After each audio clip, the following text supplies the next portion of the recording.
I was an athlete who was very chicken-hearted in the sense that I was assailed by a lot of anxiety throughout my career. But you, my son, are going to win a gold medal. I should have at least chosen a better quality whiskey. But it's one of the most ridiculous stories that I've ever heard, that this happens at the highest level of competition in the world. Honestly, I was not a positive person. I was not even borderline negative, I was negative. How do you prepare for that moment so that in that moment you're able to deliver? Well, the elementary thing you're trying to do is not pee in your pants. I failed miserably in achieving my fullest potential. I think I spent all my money on food. Your favorite athlete? I've not heard that one before. Okay. It is over. It's done with. Okay.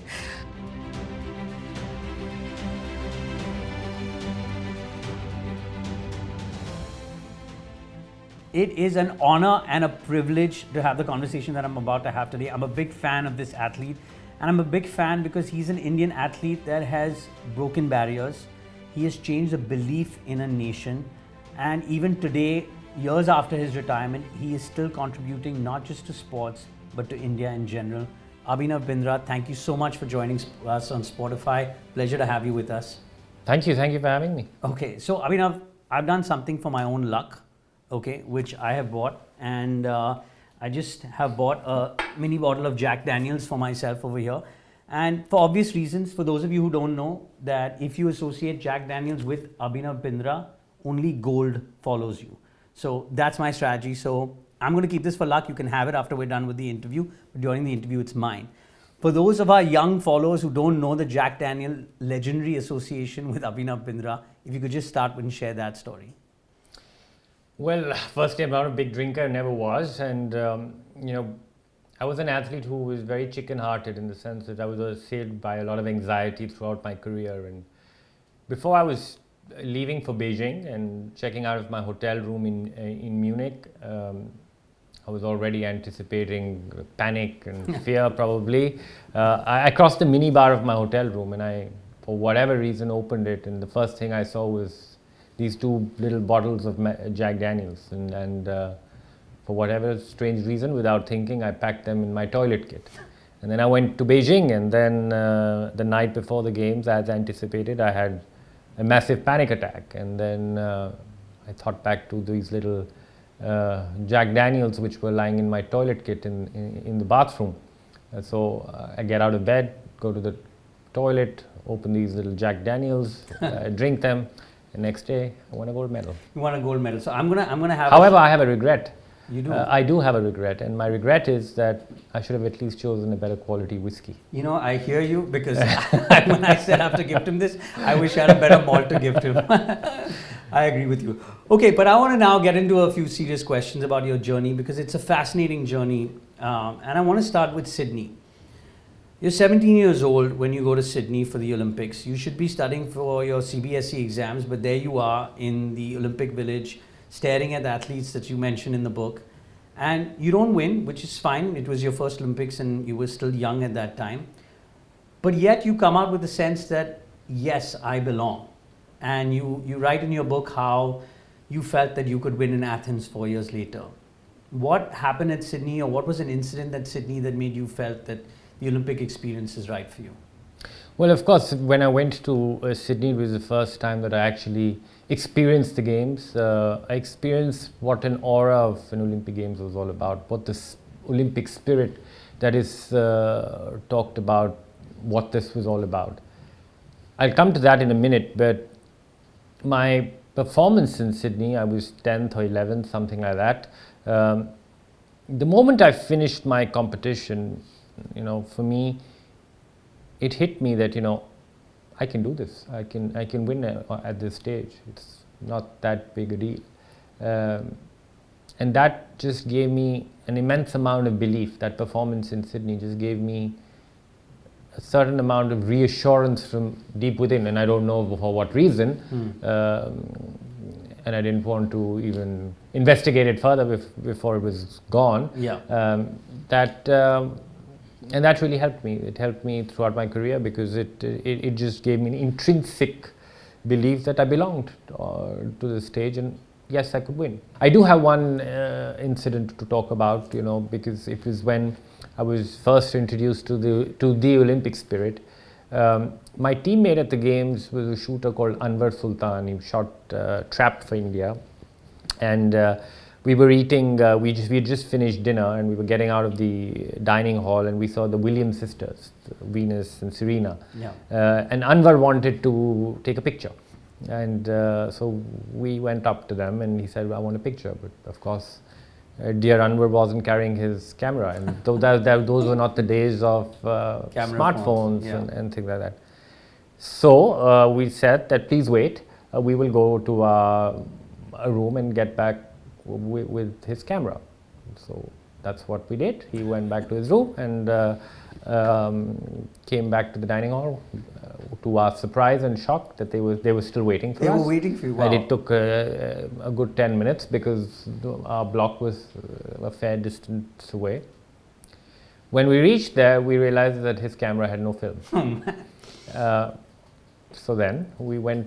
Then we told them, "Can you wait a few more minutes?" He went back to the international zone where there were a few shops, and then he bought a film, a roll of film, and came back another 20 minutes, and they were still waiting. And they were still waiting. Wow. But that just taught me what the Olympics was all about, and what you talk about, the spirit of the games. It is such a unique event. It is probably the only event in the world left where the world comes together. The world comes together in peaceful competition. It doesn't exist anywhere else in the world. And athletes really send out such a strong message to the world that it is possible to come together. It is possible to compete fiercely against each other, but have this camaraderie, have this respect, have these friendships. And that was something which has always stayed very strongly. That incident has always stayed very clearly in my mind and shaped me to a certain degree, because they were such famous athletes, and for them to wait a good 25 minutes for this one picture to be taken was quite something. That's quite a remarkable but story. They respected a fellow Olympian. Yeah, that's just fantastic. Thanks for sharing that story. I'm going to fast forward now 4 years from that incident, your second Olympic Games, Athens, and this is where you start your book. Right, which I found very interesting, because you don't start your book with the glory of Beijing. You start your book with what was a painful experience in Athens. And I'm going to read something from your book that I thought was beautifully written. You say, "Only sport can do this to you. Strip you naked in an instant in public, step on your dreams, make 4 years of practice incidental. In this, sport can seem absent of grey.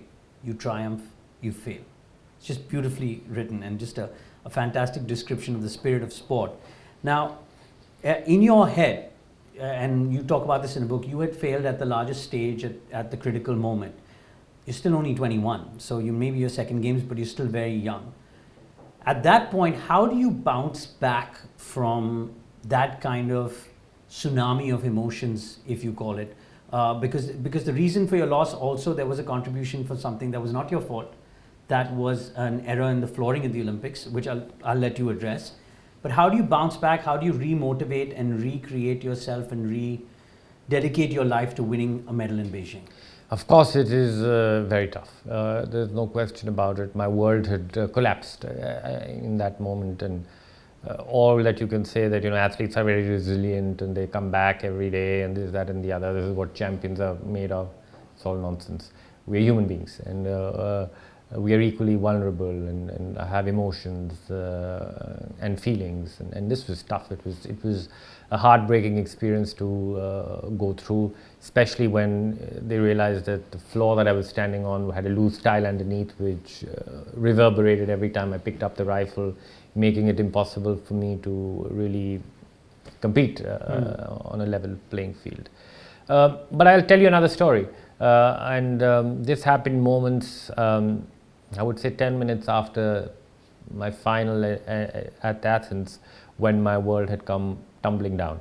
I met my mother, and it was my parents traveled to just 2 games. My sister and my parents traveled to just Sydney and Athens in all the games that I went to. So I met her, and the first comment that she made was, the most that you can do today was win a silver medal or a bronze medal. but you, my son, are going to win a gold medal, and you're going to win a gold medal in 4 years' time. Wow. And wow, that came true and taught me something that never argue with a mother's instinct ever. But I think difficult moments require tremendous amount of support, and that support really starts with family. And I was very fortunate to live in an environment which was extremely enabling, which was very, very positive. And that was something critical for me, because honestly, I was not a positive person. I was not even borderline negative, I was negative. But I was just very realistic. I see things the way they are. Yeah. And sometimes that doesn't help in sport.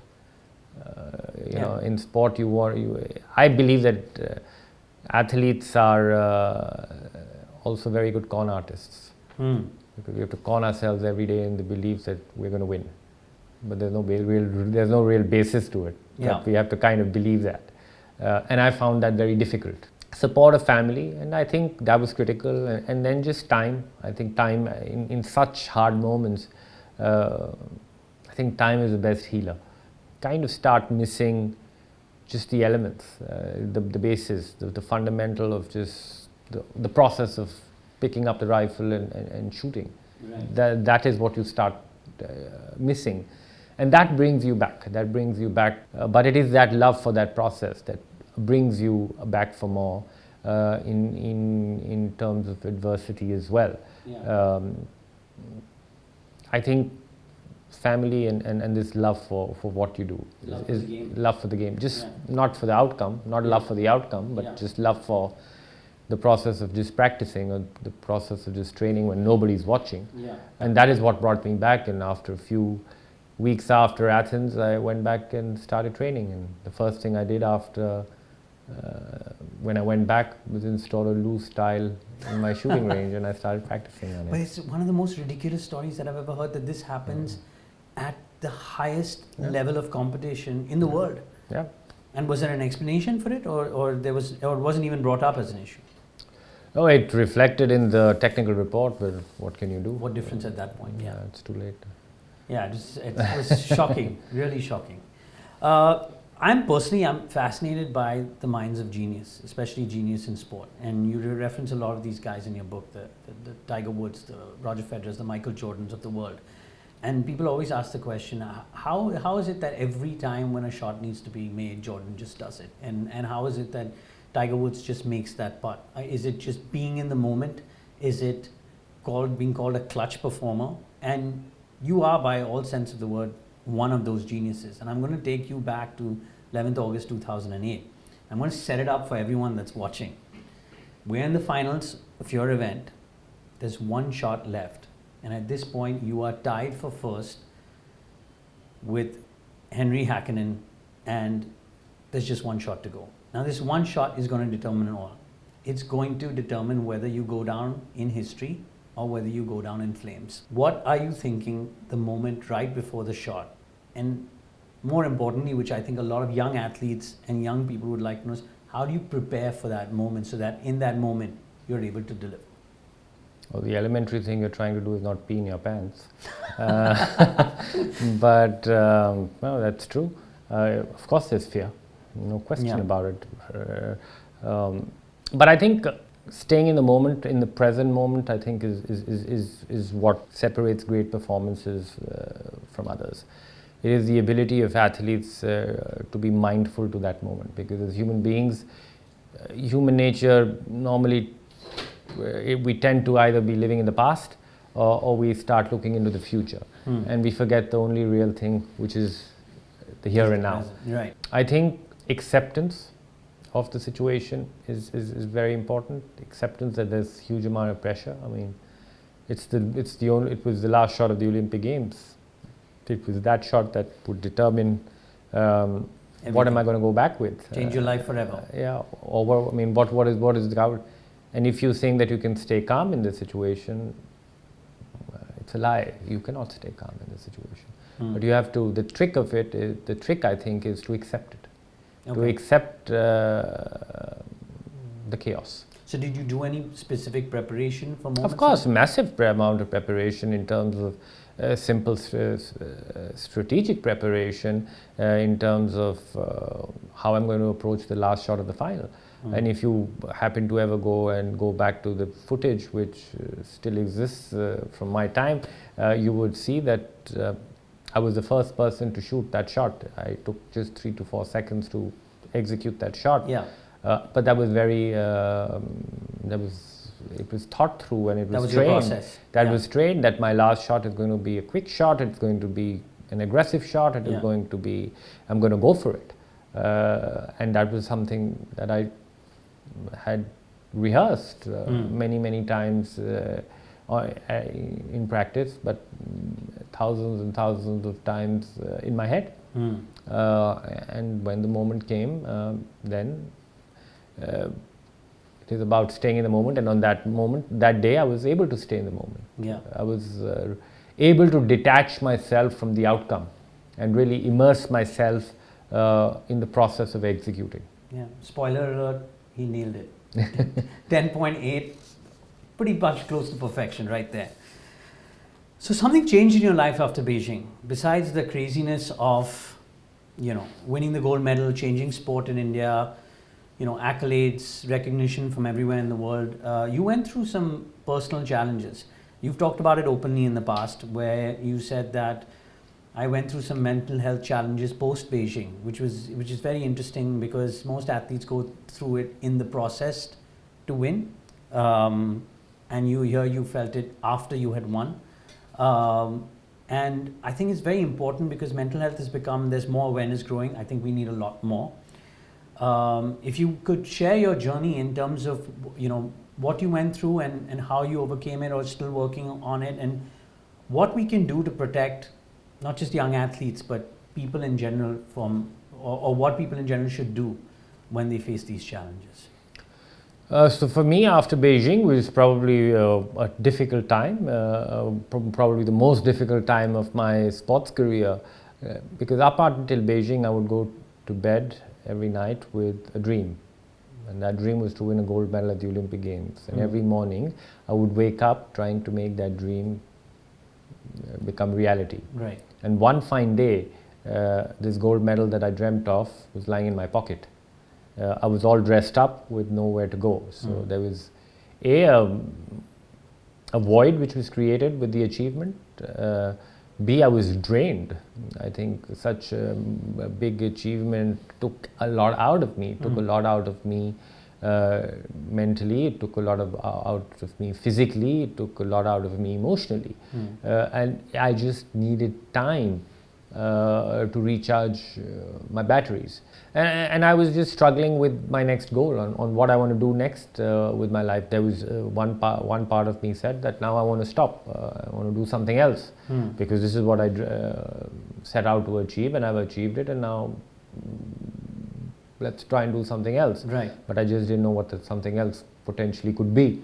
So I decided to go on a Vipassana meditation course, which was about a 10-day silent retreat. Right. So I go to Vipassana and with the goal and idea of trying to figure out my next calling.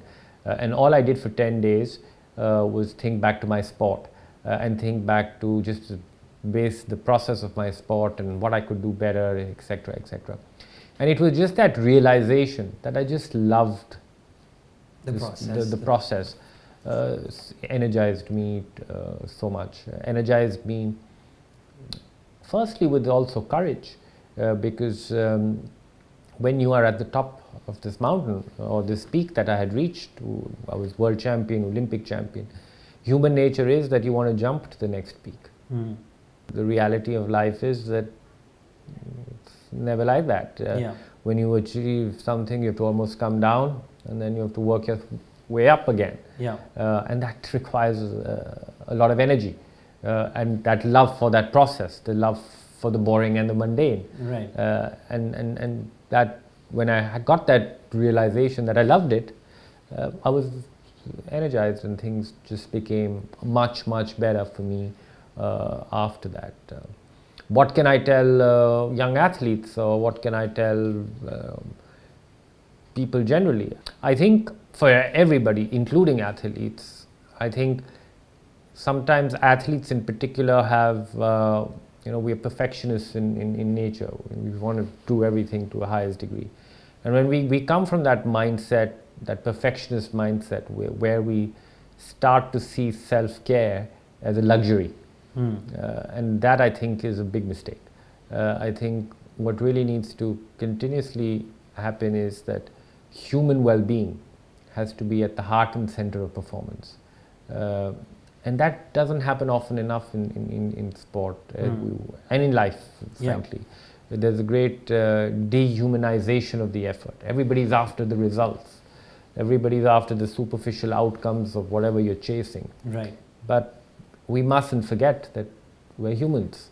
And it's only when you take care of yourselves, physically, emotionally, mentally, is what will help you sustain success and what will help you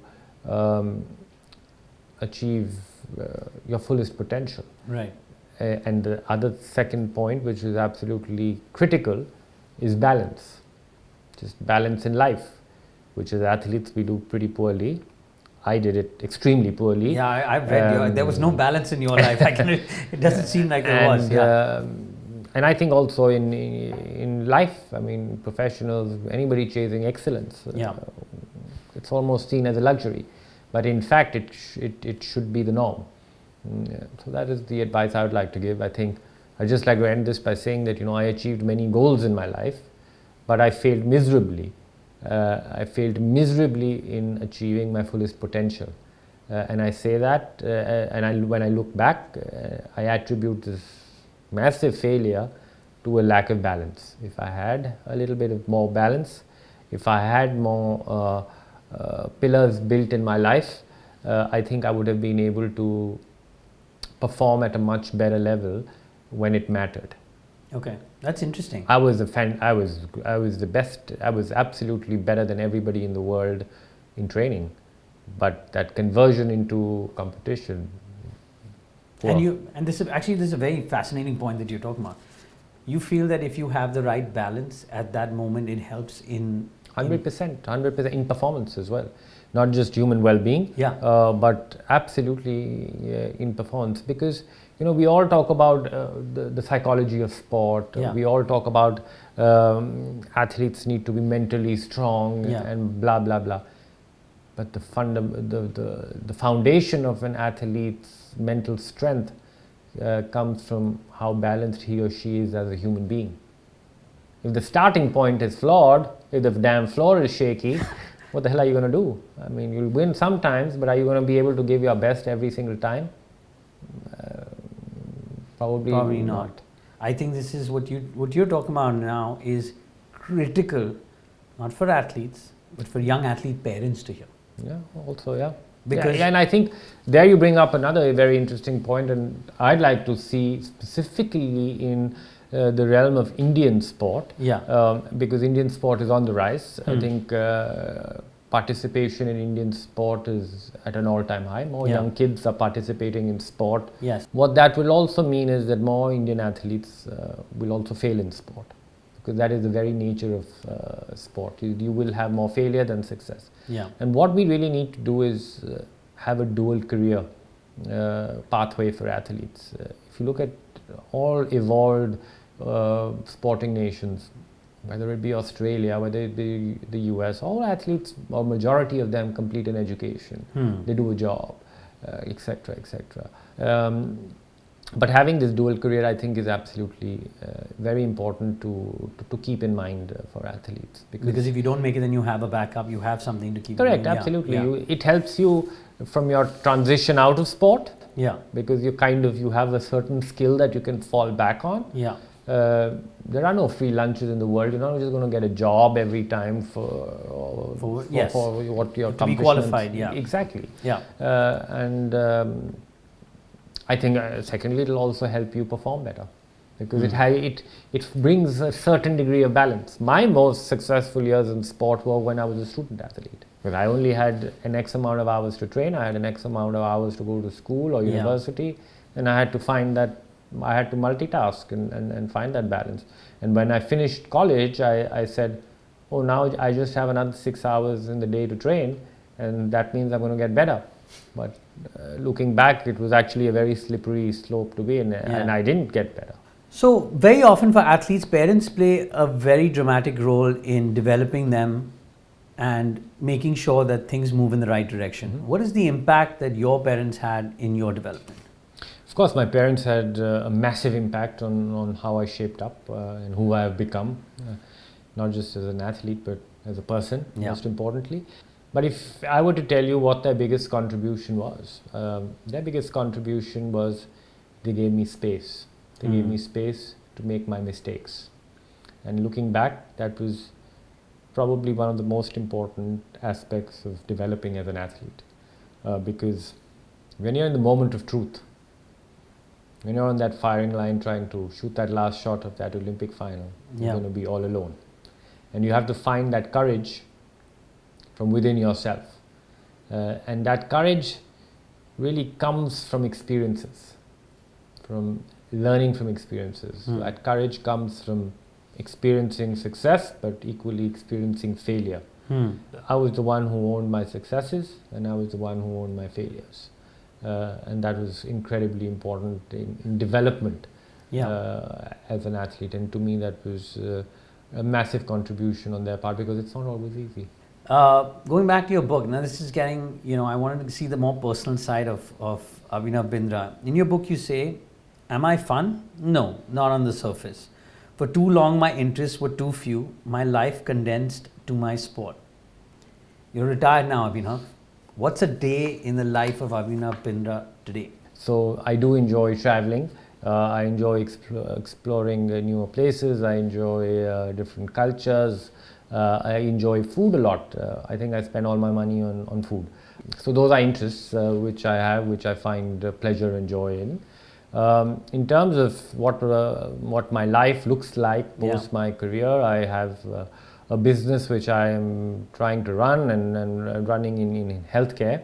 It is based on we've set up centers, transitional healthcare centers, state-of-the-art centers for orthopedic rehab, for neurological rehab, for cardiac rehab, and of course sport-related injuries as well. We have about 15 odd centers across the country. I would say 50% or even more sometimes is dedicated to my foundation, which is my primary outreach to sport in India. And I find a lot of meaning and I find a lot of joy in really trying to empower young people, trying to leverage the power of sport for social good, which would hopefully not just help athletes, but also help the youth really become the best that they can be through sport. Yeah, actually that was my next question, was about the Abhinav Bindra Foundation, because you're doing tremendous work. I've of course read about it. Is there something particular you want to share about that is a priority for you and that you're focusing on? I'll just share very briefly what we do. Yeah. We work under 3 pillars. Our work is under 3 pillars. The first is that of intervention. We have 3 projects under intervention. One is we give scholarships to very young athletes between the ages of 12 and 16. The scholarship program is called STEAM. So we integrate science, technology, engineering, analytics, and medicine into athletic training across sporting disciplines. We have more than 200 odd athletes under the program. The second project under intervention is called Sport for Her. It is specifically dedicated to the female athlete, fostering female participation in sport, but really help create a platform where girls or female athletes can become the best that they can be. They have specific health requirements. We help them through that, but also help them build their leadership journey, etc., etc. The third program under intervention is called Sport for Life. There we offer 100 free surgeries to athletes who do get injured, and they do get injured. And these are athletes, not your famous athletes, but athletes from the grassroots. The second pillar of our work is education. We've set up a sports science and research institute where we're giving degrees in sports science and physiotherapy to start off with the idea of empowering not just the athlete, but the ecosystem that surrounds the athlete. We do a lot of work on athlete mental health, pretty much born out of all my work at the International Olympic Committee, where I've been on their working group for mental health since its inception. So bringing all those best practices into the Indian ecosystem, trying to make sure that we create psychologically safe environments for athletes to train and compete in India. The last part of our work is probably my most interesting. It is using the power of sport for social good. And there we run the Olympic Values Education Program in India. We're running it in 2 states, in Orissa and Assam, about 400 odd schools and about 350,000 odd kids in the program. So the program's gone really well. About 30,000 odd girls in Orissa, for example, experience sport for the first time ever in their lives through this program. Wow. I'll probably end with one of my favorite stories through the program which we've made.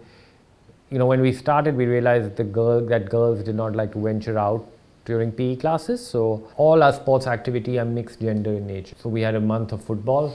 The boys were obviously very grumpy that now they have to play with the girls. But after a couple of weeks, they realized that the girls are very good. Behavioral changes, more respect for the girls. We conducted an inter-school football tournament, and you'll be surprised to know that out of the 100 schools that participated, 64 of them had girls as team leaders and captains. Fantastic.